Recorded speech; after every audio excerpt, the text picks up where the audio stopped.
Le désenclavement du Chablais. Une problématique en forme d'arlésienne qui divise la Haute-Savoie depuis maintenant une vingtaine d'années. Et ce n'est pas le récent avis de l'autorité environnementale qui devrait arranger les choses.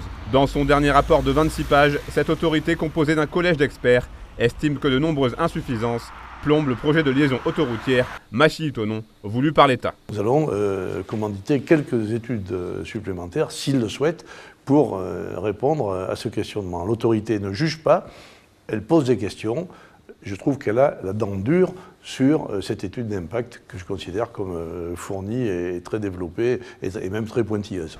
Toute l'ambiguïté de ce dossier réside dans le fait que ce texte n'est qu'un avis et n'a donc aucune valeur légale. Et pour le département, le combat est loin d'être terminé.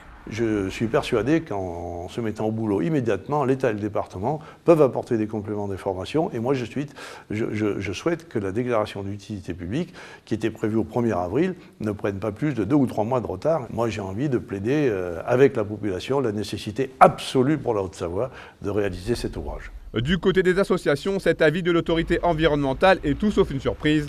Et il leur permet surtout de mettre en avant les autres modes de transport. Ce qui nous dérange, c'est qu'on va faire circuler davantage de voitures, c'est qu'on ne va pas résoudre les problèmes parce qu'on va au contraire inciter les gens à se déplacer plus. Plus vous créez de voies de circulation, plus vous donnez aux personnes l'illusion que c'est facile de se déplacer.